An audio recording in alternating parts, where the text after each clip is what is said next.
Phuoc Tuy Province, South Vietnam, February 23, 1966.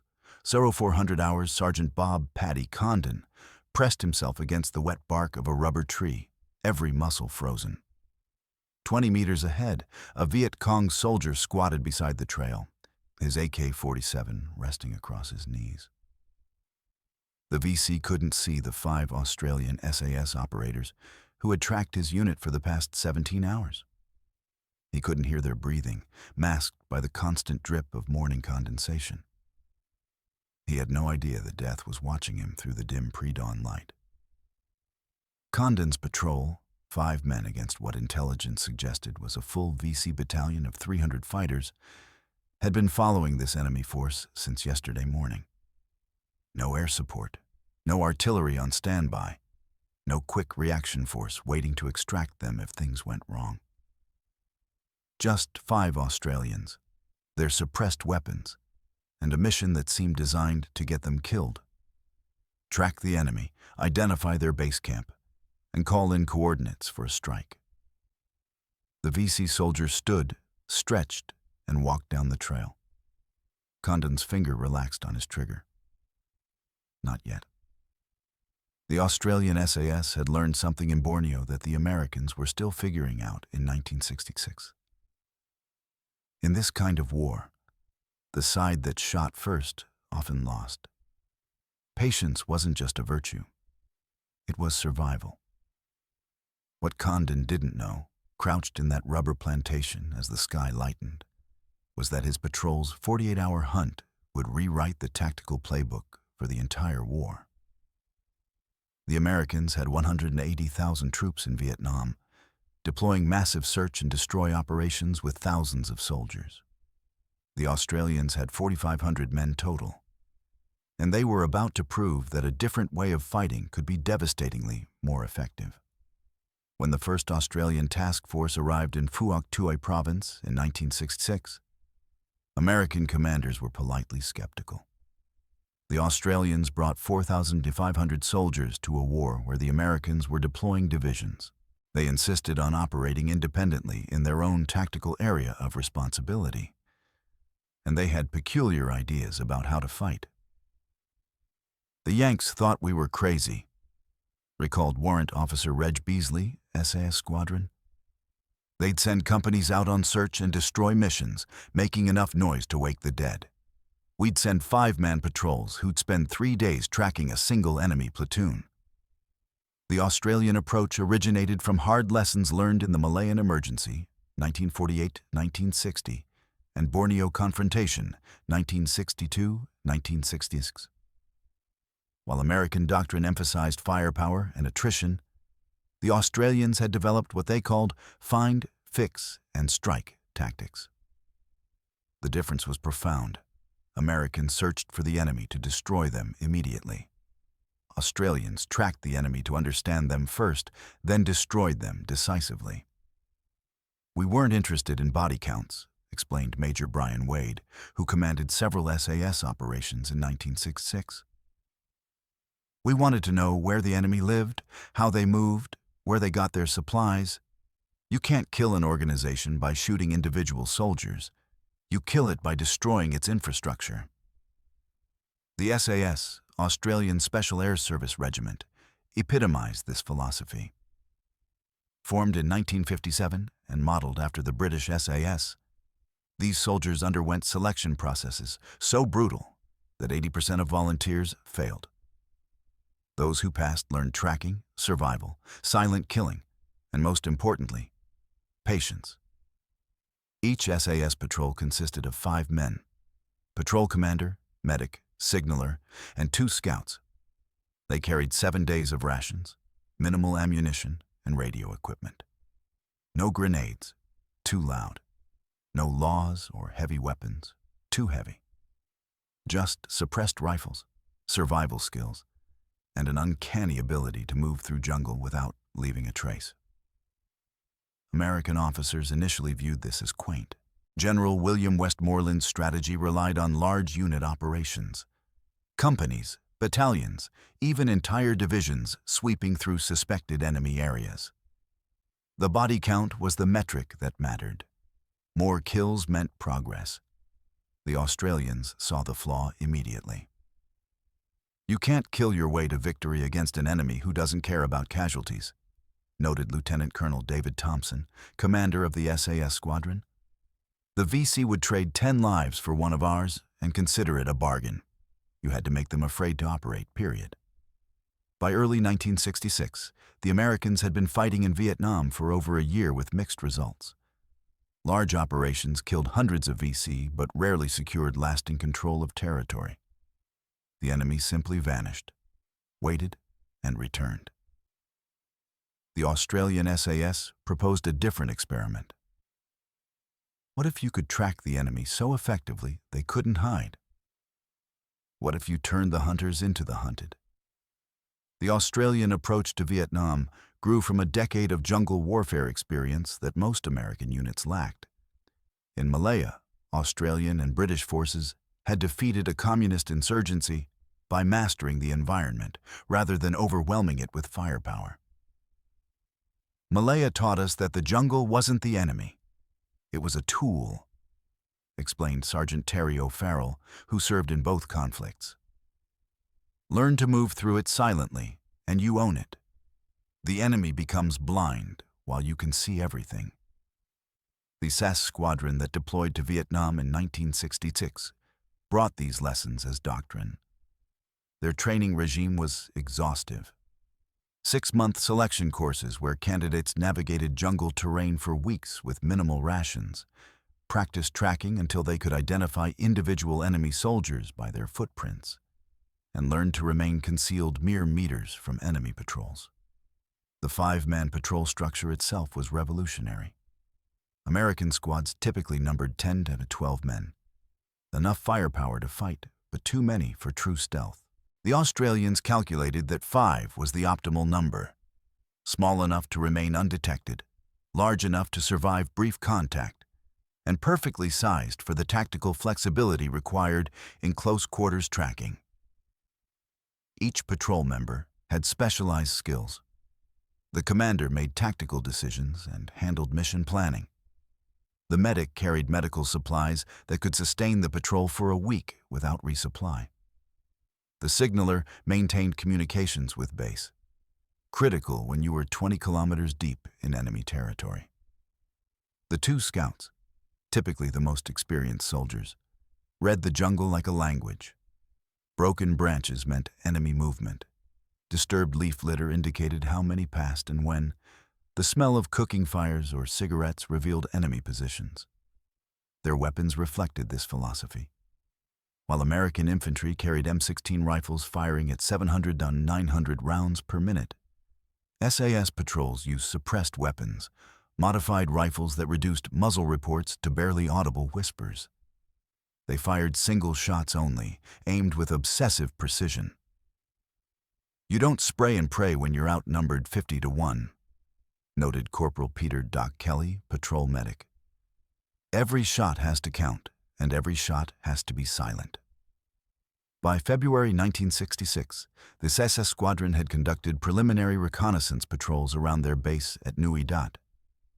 These initial missions established protocols that would define their operations for the rest of the war. Absolute noise discipline, hand signals only, no speaking. Minimal equipment, everything that rattled or reflected light was taped or removed. And patience above all else. The first major operation came when intelligence reported a large VC force operating near the Hot Dish Corridor, a known enemy infiltration route.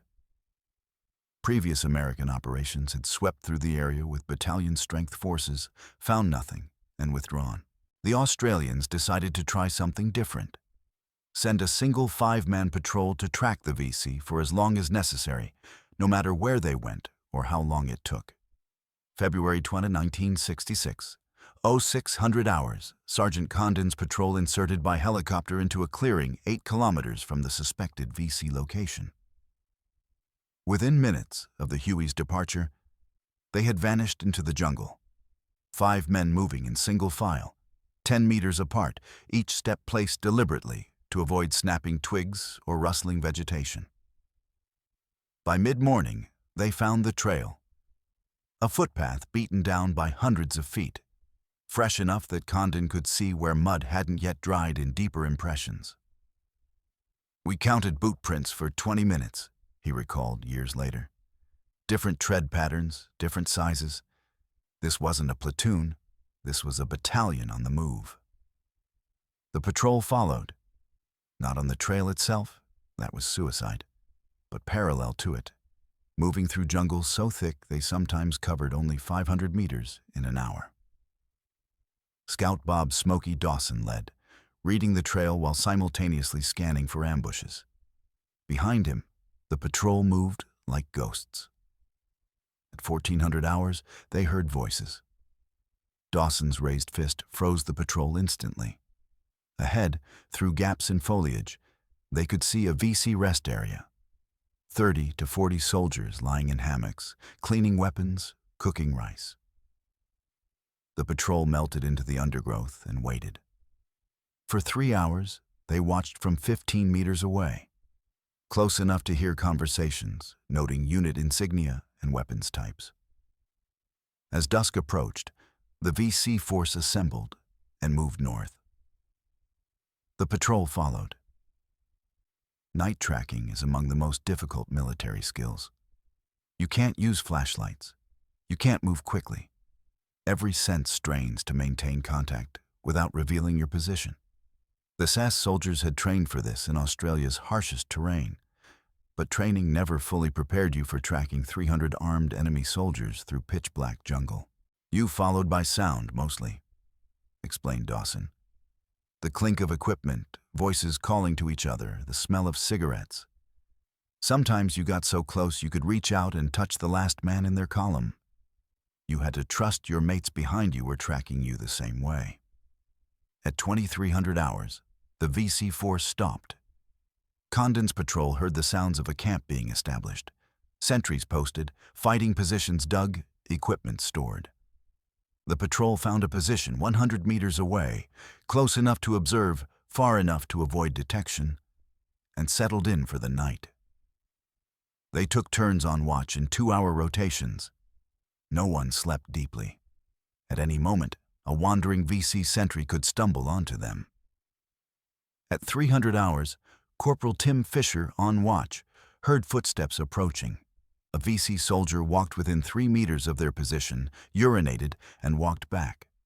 Fisher never moved, barely breathed. The VC never knew. February 23, 1966. Dawn. As light returned, the patrol faced a critical decision. Intelligence wanted the VC base camp location for an airstrike. But the enemy was now deep in their own territory, probably near their main base. Following further meant potentially walking into an area where hundreds more VC operated. Condon made the call, they would continue. The VC moved at dawn, and the patrol followed. Now the tracking became surreal. They were stalking a force that outnumbered them 60 to 1 in the enemy's backyard, with no support available. If discovered, they would die in seconds. Yet the alternative, losing contact after coming this far, was unacceptable. At 1000 hours, the VC column entered a large rubber plantation. The patrol followed into the geometric rows of trees, a landscape that provided both concealment and terrifying exposure. They could see further, but so could the enemy. That's when things went wrong. The VC column suddenly stopped. A command echoed through the plantation, sharp, urgent. Enemy soldiers began spreading out, moving perpendicular to their previous route. Someone had spotted something. Were they looking for the patrol? Condon signaled immediate halt. The 5 Australians froze in place, using the rubber trees for cover. 60 meters ahead, VC soldiers moved through the plantation in a loose search pattern. If they continued in their current direction, they would walk right past the patrol's position. The SAS soldiers had 3 choices: break contact and run, certain detection; open fire, suicide against those numbers; or remain frozen and pray the search passed them by. They chose option 3. For 20 minutes, the patrol didn't move. VC soldiers passed within 20 meters, calling to each other, weapons ready. Dawson later described it as the longest 20 minutes of my life. One of them looked right at me. I thought he'd seen me. He just kept walking. The search ended. The VC force reformed and continued moving. The patrol exhaled. By mid-afternoon on February 23rd, they had been tracking for over 30 hours. They'd covered nearly 25 kilometers through enemy territory, following a force that had no idea they were being hunted. And finally, they found what intelligence needed: the VC base camp. It sat in a valley surrounded by dense jungle, invisible from the air. The patrol counted fighting positions, storage bunkers, and a headquarters complex. This wasn't a temporary camp. This was infrastructure. From their observation position on a ridge 200 meters away, signaller John Sparks Henderson began calling in coordinates. The airstrike that followed destroyed much of the base camp, killing an estimated 80 VC and forcing the battalion to relocate. But the greater impact was doctrinal. American commanders who had dismissed the Australian approach began paying attention. "We couldn't believe it," admitted Captain James Walker, U.S. Army liaison to the Australian task force. "5 guys did what we'd been trying to do with battalion-sized operations. They found the enemy, tracked them undetected, called in the coordinates, and got out clean. No friendly casualties. Total enemy surprise. It was revolutionary." The SAS refined their techniques throughout 1966-1967, developing what became known as ambush tactics. After tracking an enemy force to their base area, patrols would establish claymore mine ambushes along enemy supply routes. These ambushes were masterclasses in psychological warfare. "We'd hit them at dawn when they were half asleep," explained Sergeant Jim Ridley, who conducted over 40 ambush operations. 8 claymore mines detonating simultaneously, followed by 30 seconds of precision rifle fire, then silence. We'd be gone before they could react. From their perspective, they were being killed by ghosts. The VC and NVA forces in Phuoc Tuy adapted, though adaptation proved difficult against an enemy they couldn't find. They increased patrol sizes. The Australians just avoided larger patrols and tracked smaller ones. They set counter ambushes. The SAS studied these and adapted their routes. They tried to track the trackers, but the Australians were simply better at jungle craft. "We started finding documents on dead VC warning about the Australians," noted Captain Wade. "They called us the Phantoms. They knew we were out there, but couldn't figure out how to counter us. That psychological impact was worth more than body counts." American units began requesting SS assistance and training.